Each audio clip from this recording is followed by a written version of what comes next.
यही था। आप चूंकि अभी लगता है आपकी तबीयत खराब है, आवाज भी नहीं आ रही है, मैं ये नंबर रख लेता हूँ आपको बाद में। नहीं, बाद में मेरा तबीयत बहुत ठीक है, आप बात कीजिए। बेटियों को कितना घंटा कितना दिन मायके में रहना चाहिए, खाली इसका हिसाब बताइए। भाई पर्व त्योहार उत्सव पर शादी ब्याह में आना चाहिए, तो देना चाहिए। हम वहाँ पे बैठते हैं, हम आपके घर में बैठते हैं। यार मैंने जो लगा जवाब दिया, अगर इसमें आपको कोई ऑब्जेक्शन है, बुरा लगा तो वो दूसरी बात है। नहीं, हमको कोई बुरा नहीं लगा। हमको बुरा लगा कि आप मेरी माँ का नाम लेके बोले। राबड़ी देवी से बात हुआ, कब बात हुआ है राबड़ी देवी से आपका? तो मैंने नाम लिया, किशनदर में नाम लिया, मेरा कहने का मतलब वो दूसरा था। आप दूसरा समय, मैं थोड़े आपके खिलाफ हूँ। नहीं, मेरे खिलाफ बात नहीं हो रहा। नहीं, यहाँ खिलाफ का बात नहीं हो रहा। यहाँ बात हो रहा है, यहाँ बात हो रहा है कि बेटियों को कुंडले मार के मायके में नहीं बैठना चाहिए था। आप बताइए, आपको कौन बोला ये सब बात? अब जाके लालू यादव आपकी माँ थोड़ी बोली है कि कुंडली मार कर नहीं बैठ। मैं अपने से कहा कि बेटियों को एक मिनट, आप अपनी बेटी बोलिएगा, आप अपनी माँ को बोलिएगा, आप अपनी बहू को बोलिएगा। आप इस बेटी का जिम्मा नहीं लिए हैं, इस बेटी का जिम्मा लालू यादव राबड़ी देवी लिया है। और कितना बार हम अपने मायके में आके बैठते हैं, जाके हिस्सा लेगा। आपकी तरह घटिया आदमी नहीं है, समझे? हम अपने पति के घर में बैठते हैं, माँ बाप जब बुलाया है तब गए। इस बार भी आपका बॉस लीडर तेजस्वी यादव बुलाया था, तब हम गए थे। जाकर के रजिस्टर में कर लीजिएगा सुधार। कितना दिन रोहिणी आचार्य कितना साल तक बैठती है। अच्छा, एक और बात, शादीशुदा औरत लोग का क्या काम है, ये तो आप बहुत अच्छा से बता दिए। मायके में नहीं बैठना चाहिए। आप ये क्यों नहीं पूछे कि शादीशुदा औरत का हिम्मत कैसे अपने बाप को किडनी देने का? बताइए।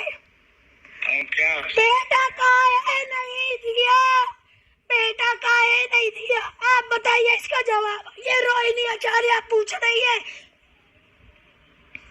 नहीं, आप क्रोध में है ना? आप क्रोध में हम नहीं है, क्रोध में हम नहीं है। हम सवाल पूछ रहे हैं। आप जो बोल रहे ना कि बेटियों को मायके में शादी में आना चाहिए, पर्व त्योहार में आना चाहिए, फिर चाहिए आना चाहिए, तो ये तो आप नहीं बोले कि शादीशुदा महिला लोग को, शादीशुदा बहन बेटी को अपने बाप को किडनी नहीं देना चाहिए। ये तो आप नहीं बोले। नहीं, मैं किडनी का ये बोला कि लालू यादव को किडनी देने के लिए मैं भी अपना किडनी दे दूंगा। आइए दीजिए। जब देने का बात आया तो बेटा भाग गया और हम आए किडनी देने के लिए। नहीं, ये जानकारी मैं जानता हूँ कि कोई भागेगा नहीं। लालू जी को किडनी देने के लिए करोड़ों लोग हैं। ये तुम आइए ना, लालू यादव जी की तरह बहुत करोड़ों लोग बेचारा किडनी के लिए मर रहा है। आइए आप लोग दीजिए, कख निकाल के लालू जी के नाम पे दान कीजिए, लालू जी के नाम पे दान कीजिए आप लोग किडनी। आइए, हिम्मत है, एक बोतल खून देने का हिम्मत नहीं है यहाँ पे बकवास करने के लिए। गुस्सा में है इसलिए गुस्सा है। अभी अब आपको खींच करके लाएंगे। आप मीडिया के सामने आइए, हमसे बात कीजिए। हिम्मत है हमसे बहस करने का? आइए बात कीजिए। अरे मैं आपसे बस नहीं कर सकता। नहीं बात कर सकते ना, क्या कि मूड नहीं है आपको? आपको शर्म, आपकी माँ को शर्म आ रहा होगा आपके से घटिया बेटा पैदा करने के लिए, और आपके घर में जो बहू होगी वो शर्म आ रहा होगा उसको। आप गुस्सा में है तो बाद में बतिएगा। बाद में बतियाने लायक आप लोग नहीं है, आपको भगवान जी का ऊपर थप्पड़ पड़ेगा। रोहिणी आचार्य का ये जो वीडियो वायरल हो रहा है कि तो ये बात ये बोल रही हैं कि किडनी देते समय क्यों नहीं एक शादीशुदा लड़की के लिए मना किया गया कि शादीशुदा लड़की है भाई, किडनी नहीं देगी और घर आने में मना किया जाए। ये बात पे रोहिणी आचार्य बोल रही हैं। ये बात भी बिल्कुल सही है। ऐसा क्यों होता है कि करने के लिए बेटियां याद आ जाती हैं और देने में बेटियों के समाज, घर सब पीछे पड़ जाता है कि भाई इसे नहीं देना है, इसे नहीं देना है। तब बहुत पीढ़ी दर पीढ़ी कानून याद आ जाता है कानून तो यही देख के बेटियों को राइट्स दिया है, क्योंकि आप लोग देखिए बहुत सी बेटियां हैं बड़े घर में पैदा होती हैं और उनकी शादी क्या हो जाती है, छोटे से घर में, छोटे ख़ानदान में हो जाती है। तो जो बेटी है वो छोटे घर में जाके एडजस्ट करती है, उसे कम पैसे में रहना पड़ता है और उसका मैके बहुत संपन्न होता है। लेकिन मैके वाले कहते हैं कि भाई तुम्हारा ये घर नहीं है, तुम्हारा घर वो है। ठीक है, समाज का नियम है, तुम्हारा घर वो है। लेकिन ये क्या मतलब है कि अगर बेटियों को ज़रूरत पड़े तो उनके लिए पैसे की मदद नहीं की जाएगी, तब सारी संपत्ति का वारिस बेटा हो जाता है। हमारा कानून इसीलिए इस नियम को सुधारा है कि नहीं, बेटियां भी बेटों के बराबर हैं। क्योंकि अगर आप करने की बात आए ना, जैसे रोहिणी आचार्य बोल रही हैं, ये बात समाज जो हमारा जिस दिशा में जा रहा है ना, उस दिशा की ओर ये संकेत कर रही हैं। बिल्कुल सही बात है कि जब किडनी देना था लालू यादव को, तो फिर किसने दिया? क्यों नहीं बेटे ने दे दिया? क्यों नहीं दिया बेटे ने? दिया किसने? एक बेटी ने। एक पिता का दर्द किसे समझ में आया? एक बेटी को। कहने वाले कुछ भी कह लें कि नहीं भाई हम भी दे देते, हम भी दे देते इनके। ये पत्रकार को यही टोक रही हैं क्योंकि पत्रकार ने इस बात को लेके बोला कि ये अपने मैके में बैठी रहती हैं और शादीशुदा लड़कियों को मैके नहीं आना चाहिए। तो ये बोल रही है कहाँ बैठती हूँ, किस आधार पे तुम बोल रहे हो? अब ये भी पूछ रही है कि क्या मेरे पिता लालू यादव ने कहा, मेरी माँ ने कहा, उनसे तो तुम्हारी बात ही नहीं हुई। और रही बात भाई की, तो भाई किस आधार पे बोल रहा है? जब पिता बीमार था, पिता को किडनी की ज़रूरत थी, तो भाई आगे बढ़ के क्यों नहीं किया? क्यों नहीं किडनी दिया? तब ये बेटी याद आई, बेटी ने किडनी दिया, बहुत बड़ा काम किया, बहुत बड़ा काम किया।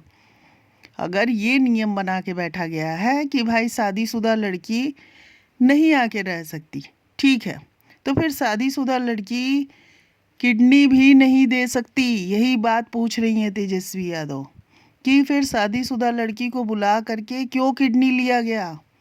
और अगर किडनी लिया गया तो वो बेटी तो बेटे से भी ऊपर हो गई ना, उसने तो जीवन दान दे दिया अपने पिता को। साथ ही साथ इन्होंने जिस तरह से इस पत्रकार को बोला ना, बिल्कुल सही बोला कि किस ग्राउंड पे तुम घर के बारे में बोलते चले आ रहे हो। जब माँ बाप की परेशानी में एक बेटी साथ दे रही है तो बेटी को पूरा अधिकार है। वो बेटी उस कैटेगरी में नहीं आती है जो माँ बाप को देख करके आँख बंद कर ले, उनकी परेशानियों की ओर से मुंह मोड़ ले। जब बेटी कदम से कदम मिला करके अपने पिता की परेशानी में साथ देने को तैयार है, तो वो बेटी को ये नहीं कहा जा सकता कि भाई तुम मैके आके क्यों बैठी हो। मैके तो उसके पिता का है और उस पिता को उसने जीवन दान दिया। तो वही इस पत्रकार से पूछ रही हैं रोहिणी आचार्य कि तुम किस आधार पे ये बात बोल दिए, तुम ये बताओ। तेजस्वी ने बोला, जो वो बोल रही हैं कि उनके भाई, तो भाई ने अपनी किडनी क्यों नहीं दी? और ये सवाल शायद हर महिला का होगा कि करवाने के लिए जब बेटी को तुम याद कर लोगे तो फिर कहाँ से भाई? तब न माना जाए कि जब भाई भी करने को तत्पर रहे, तैयार रहे। लेकिन हमारे समाज की ये विडंबना है कि जब मैके परेशान होता है, यानी लड़की का घर, तो फिर वो लड़की को बहुत तेज़ी से याद कर लेता है और जब संपन्न हो जाता है तो फिर कहता है कि नहीं, ये तो बेटों का अधिकार है, बेटे करेंगे। तो ये समाज की जो गलत सोच है ना, ये बहुत गलत है, बहुत ज़्यादा गलत है। और क्योंकि ये रोहिणी आचार्य जो दिखा रही है ना कि भाई समाज देखो, एक बेटी किडनी देने के बाद उसको सुनाया जा रहा है, कौन दे सकता है? ये पत्रकार बोल रहा है कि नहीं भाई सब दे देगा, मैं भी दे दूंगा। तो सब बोल तो रही है कि आओ दे दो, फिर फ़ोन कट कर दिया।